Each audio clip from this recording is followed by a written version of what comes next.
Bonjour et bienvenue dans notre émission hebdomadaire Asie à la Une. Voici tout de suite les principaux titres. Le premier avion supersonique de l'Inde. Le Japon et la Corée du Sud renforcent leurs liens militaires.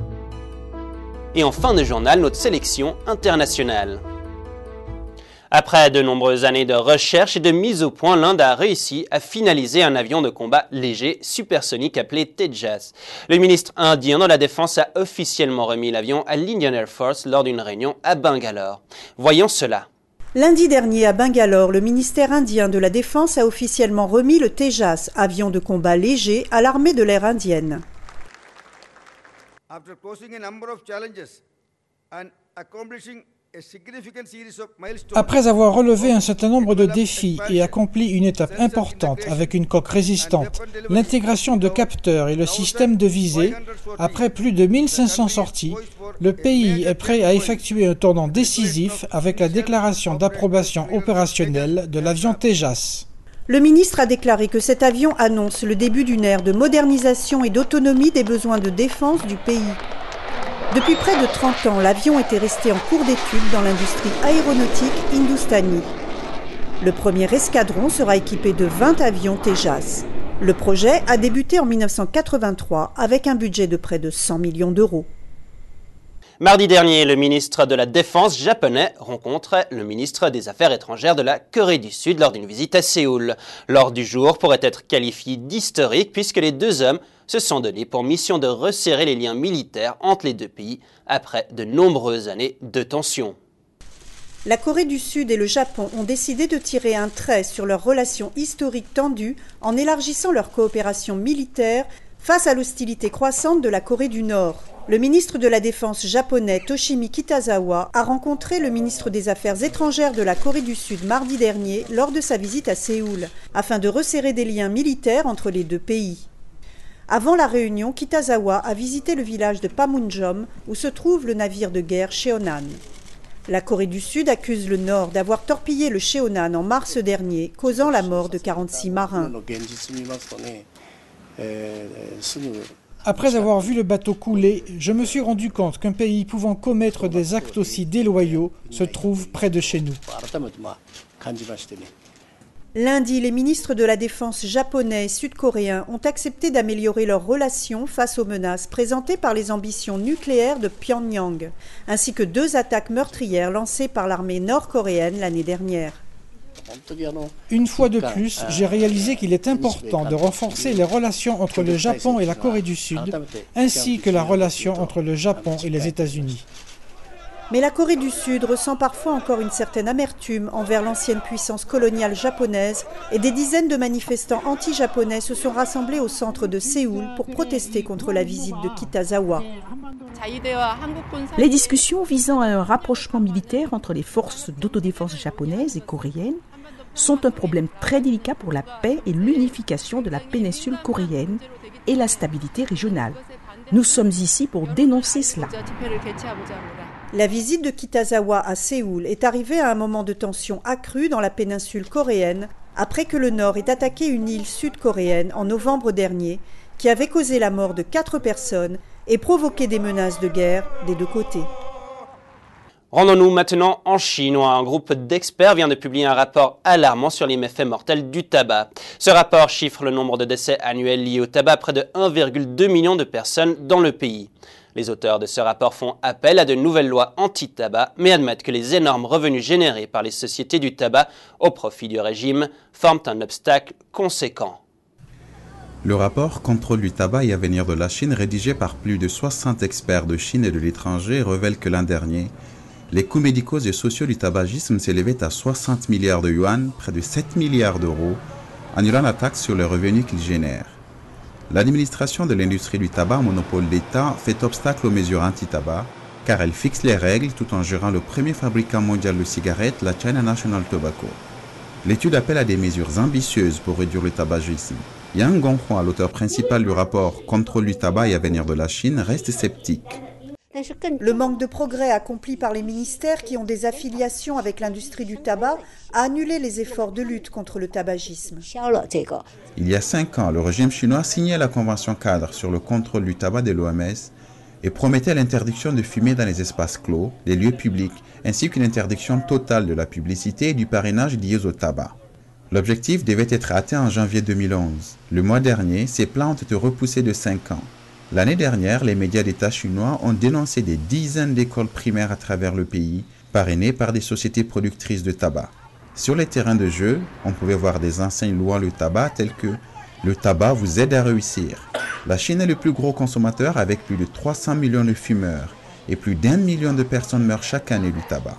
L'étude prédit qu'en 2030, le tabagisme causera le décès de 3,5 millions de personnes, ce qui équivaut à 25% des décès. Et nous restons encore en Chine avec l'avocat Gao Zisheng. Celui-ci a dévoué sa carrière tout entière à la défense des communautés chinoises oppressées et subit maintenant lui-même la colère du régime communiste. Après de nombreuses détentions illégales, Gao est à nouveau porté disparu depuis plus de 8 mois. Un rapport de presse publié la semaine dernière fait état de violences atroces qu'il aurait subies. Associété de presse a publié lundi dernier un rapport exclusif sur les tortures endurées par Gao Zisheng, l'avocat chinois des droits de l'homme enlevé par des policiers en civil. Cet article est basé sur un entretien entre un journaliste de Associété de presse et Gao qui a eu lieu en avril 2010 dans un salon de thé à Pékin. Gao parle d'agents en civil qui l'ont déshabillé, attaché avec des ceintures et des sacs en plastique, frappé avec des armes de poing dans leurs étuis. Ils l'ont battu de façon répétée. Il a affirmé aux journalistes d'Associété de presse qu'il n'était pas possible de rendre compte du degré de cruauté. Les policiers lui ont aussi attaché des serviettes mouillées autour du visage pour essayer de l'étouffer et lui ont fait manger du chou pourri. Le célèbre défenseur des pratiquants de Falun Gong, des communautés chrétiennes clandestines et d'autres groupes persécutés en Chine n'a pas voulu que les détails de l'entretien soient publiés avant que sa famille et lui aient réussi à s'échapper de Chine ou dans le cas où il disparaîtrait à nouveau. Peu de temps après avoir participé à cet entretien, Gao a de nouveau été arrêté. Il est aujourd'hui porté disparu depuis plus de 8 mois. Au cours des dernières années, le nombre de démissions du Parti communiste chinois n'a cessé de croître. Ce mouvement reste pour le peuple un moyen non violent d'exprimer leur désapprobation face aux actions illégitimes du régime. Le chiffre de 86 millions de démissions a été atteint récemment et pour célébrer cela, la branche britannique du service mondial des démissions du Parti communiste chinois a accueilli une foule de sympathisants lors d'un rassemblement devant l'ambassade de Chine à Londres. Plus de 86 millions de braves Chinois ont quitté le Parti communiste chinois et ses organisations affiliées. Ils ont choisi un bel avenir brillant pour eux-mêmes. Depuis 2004, en Chine, des dizaines de millions de personnes ont démissionné du Parti communiste chinois et des organisations qui lui sont affiliées. Ce mouvement apolitique populaire fait suite à la parution d'une série éditoriale publiée dans le journal The Epoch Times intitulée « Les 9 commentaires sur le Parti communiste ».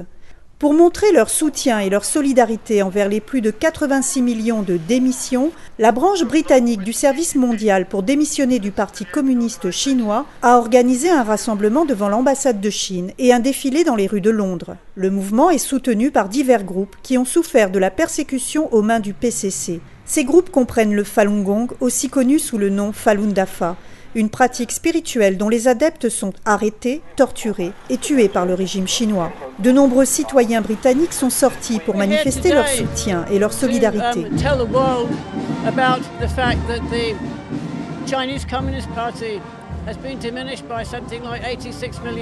Nous attendons impatiemment la fin de la domination du Parti communiste chinois et de sa persécution, en particulier envers le Falun Gong et d'autres groupes minoritaires en Chine.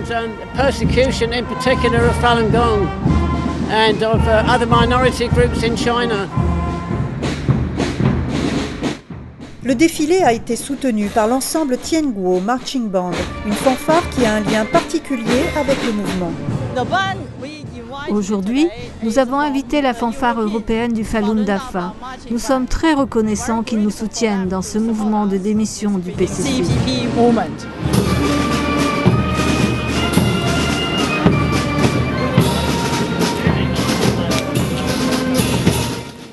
Les membres de la fanfare Tianguo sont tous des pratiquants de Falun Gong. En raison de la persécution de leurs compagnons de pratique en Chine, ils veulent inciter les Chinois à rompre leurs liens avec le Parti communiste. Chacun d'entre nous pense qu'il est très important que tous les membres de la fanfare Tianguo participent ici pour montrer aux gens qu'il est important de quitter ce parti. Parce que si vous ne le quittez pas, vous êtes lié au parti qui gouverne par la duperie et la torture en Chine. Depuis 2009, on comptait 50 millions de retraits et aujourd'hui, 2 ans plus tard, le nombre de démissions est passé à 86 millions et la tendance continue. NTD, Londres. Et tout de suite, après notre courte pause, les Indonésiens préparent l'arrivée du Nouvel An chinois, œuvres d'art et droits de l'homme à Cologne.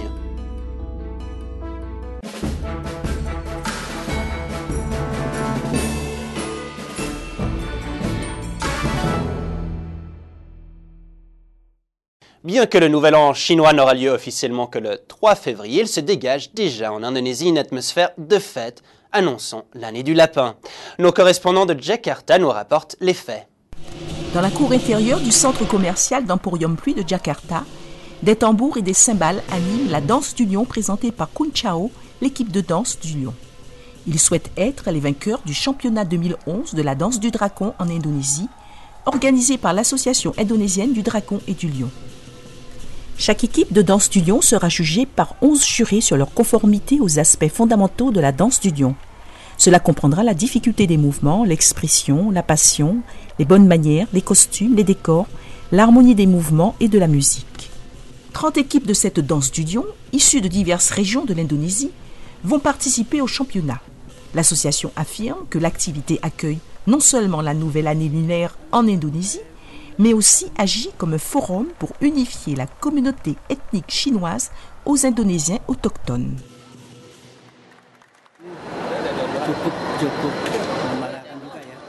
Le développement de la danse du lion en Indonésie est très bon parce que les autochtones indonésiens comprennent la danse du lion.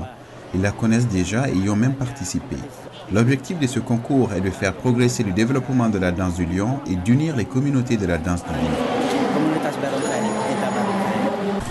Des centaines de commerçants semi-permanents ont transplanté leurs activités d'ici au Blue Dock de Jakarta, le plus grand Chinatown d'Indonésie. Ils vendent des bibelots du Nouvel An chinois, tels que les vêtements Hupon, des enveloppes, des cartes de vœux, de la décoration, des lanternes en papier, des arbres de la fortune, etc.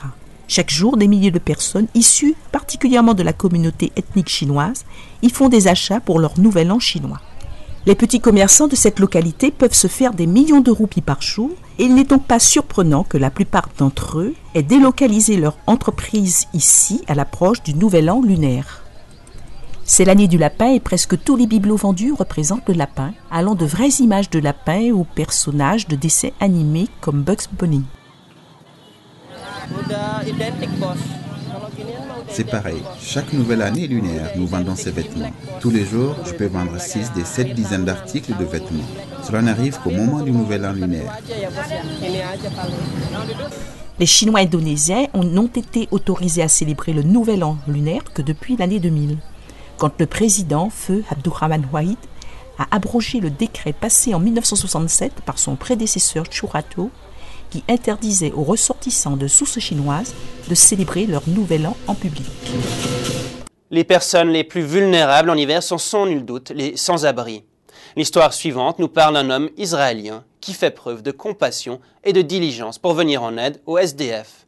Nos correspondants israéliens ont rencontré cet homme au grand cœur. Lior Levy est un homme de 33 ans qui réside à Tel Aviv, en Israël. Depuis 6 ans, il a pris l'habitude d'apporter des vêtements chauds aux sans-abri de la ville. En hiver, il le fait tous les soirs. Everything started like 6 years ago when I went downstairs and I saw a corpse of homeless guy. Tout a commencé il y a environ 6 ans. Je sortais de chez moi et j'ai vu le cadavre d'un SDF. Et ça m'a choqué parce que je ne savais pas que les gens pouvaient mourir de froid à Tel Aviv. Et c'est pour ainsi dire à ce moment que j'ai commencé à récolter des vêtements, des pulls et des couvertures pour les offrir aux gens de la rue. Une bicyclette, des sacs remplis de vêtements chauds et beaucoup de compassion sont les principaux éléments dont Lior se munit tous les soirs. Durant la journée, il travaille au sein d'une association à but non lucratif qui aide les enfants atteints du cancer. Il se voue ensuite à secourir les sans-abri. Lior commence son parcours de nuit dans un petit entrepôt où il stocke des vêtements chauds donnés par les personnes qui suivent ses appels et ses activités. And sometimes I feel very lucky that I'm able to do that, but sometimes it's just like a drop in the ocean. You know, it's not even that because there's so many of them. Parfois, je me sens très chanceux d'être à mesure de faire ça, mais souvent j'ai le sentiment que c'est juste une goutte dans l'océan, parce qu'ils sont trop nombreux. Il est vraiment difficile pour moi de constater que je ne suis pas en mesure d'aider chacun, car même si je le fais 10 fois par jour, les gens continueront à mourir dans les rues. Ça vous donne un sentiment d'impuissance, mais en même temps, lorsque vous aidez juste un homme ou une femme en leur donnant simplement quelque chose de chaud pour la nuit, vous éprouvez un sentiment de joie.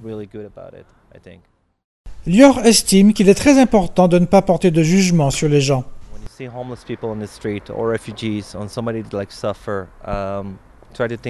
Quand vous voyez des sans-abri dans la rue, des réfugiés ou des gens qui souffrent, essayez de penser au-delà des mots, comme sans-abri ou réfugiés, et commencez simplement à les considérer comme des êtres humains ou comme quelqu'un qui a froid. Une analogie serait de dire que nous ne sommes pas médecins. Nous ne sommes pas en mesure d'aider tout le monde, mais dans le même temps, nous pouvons juste mettre un pansement, et si nous nous y mettons tous, peut-être serons-nous en mesure d'aider un petit peu plus. NTD Tel Aviv, Israël. Nous vous emmenons maintenant en Allemagne, à Cologne, une ville jumelée avec Pékin. Une exposition artistique qui dévoile les violations des droits de l'homme qui se déroulent actuellement en Chine. Depuis 1987, la ville allemande de Cologne est jumelée avec Pékin. Les deux villes ont maintenu de vifs échanges dans les domaines du commerce, des arts et de la culture. Aux dernières vacances, les habitants de Cologne ont eu la chance d'avoir des informations sur les violations perpétuées par le régime chinois à l'encontre des droits de l'homme. L'exposition d'art Zhenchanzhen a pour but d'éveiller les consciences sur la persécution qui sévit aujourd'hui encore contre la pratique spirituelle du Falun Gong et qui est orchestrée par le Parti communiste chinois. Appelé aussi Falun Dafa, le Falun Gong, c'est largement répandu dans toute la Chine au cours des années 1990. Et en 1999, le régime chinois va initier une brutale répression pour l'éradication totale de la pratique. Le directeur de la galerie, Christoph Mohn, pense que la ville de Cologne pourrait aider à l'amélioration des droits de l'homme en Chine. Nous avons trouvé les œuvres et la motivation de l'exposition très intéressantes et nous pouvions aussi la soutenir conformément à l'objet de notre association. L'humanité et la compassion sont des sujets vastes et importants et pour cette raison, c'est une grande joie pour nous d'accueillir cette exposition. À ce jour, la persécution continue, laissant ainsi des milliers de morts et de nombreux enfants orphelins. Cette peinture de l'artiste chinois Xi Tiandian montre une jeune fille dont les parents ont été assassinés par le régime chinois parce qu'ils pratiquaient le Falun Gong. En Allemagne, l'exposition est organisée par l'association Artsonesta qui œuvre pour les arts et les droits de l'homme. Pour le directeur de cette organisation, il était important d'amener ces œuvres d'art à Cologne, qui est l'une des principales plateformes d'affaires entre l'Allemagne et la Chine. L'exposition et la peinture ont bien sûr un effet profond. Nous l'avons remarqué maintes et maintes fois. Chaque visiteur éprouve une profonde sympathie ainsi qu'une meilleure compréhension du Falun Dafa et de la persécution endurée par 100 millions de personnes en Chine. Cette visiteuse rédige sa thèse sur les arts et les droits de l'homme. Il faut espérer que de telles expositions ou simplement l'art en général puissent transmettre un message. Puisque Cologne et Pékin procèdent à des échanges, cela encourage aussi le changement et envoie un signal.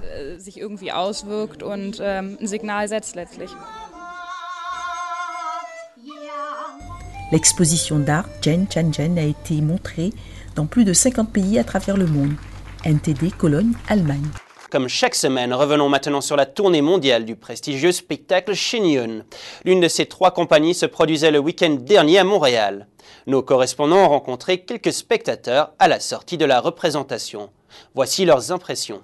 Shenyun Performing Art, la prestigieuse compagnie internationale de danse classique chinoise, continue sa tournée en Amérique. Voici quelques impressions de spectateurs ravis à la sortie d'une représentation à Montréal, au Canada. We just discussed a few seconds ago how was beautiful combined, you know, Nous étions justement en train de parler de cette magnifique combinaison de la musique et de la danse et de toutes les couleurs de ces magnifiques costumes.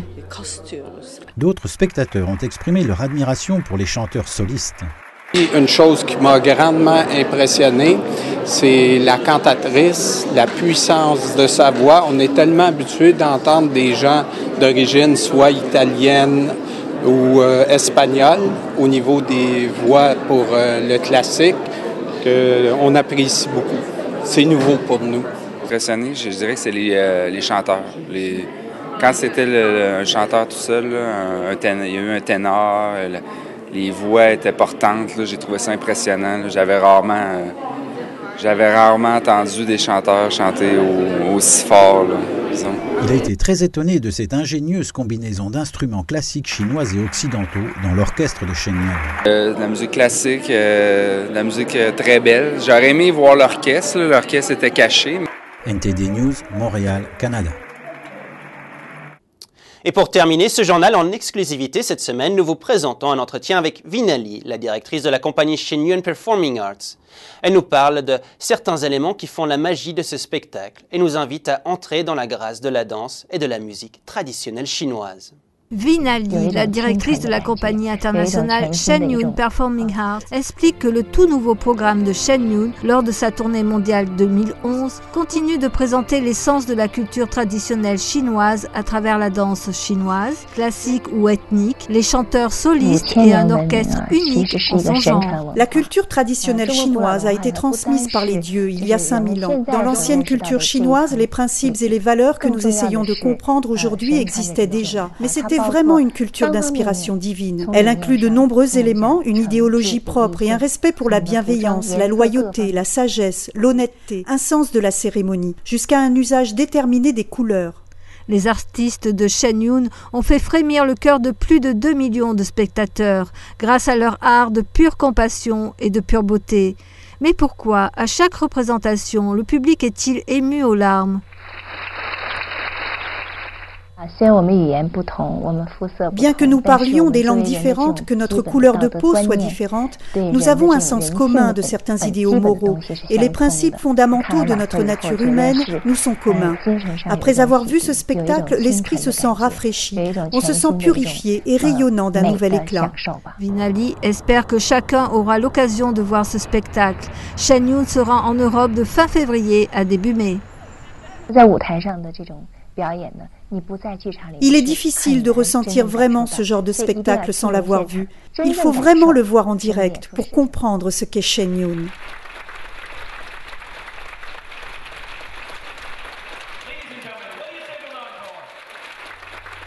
NTD, New York. Et nous voici arrivés au terme de cette émission. C'est avec plaisir que nous nous retrouverons la semaine prochaine pour davantage d'informations. Au revoir.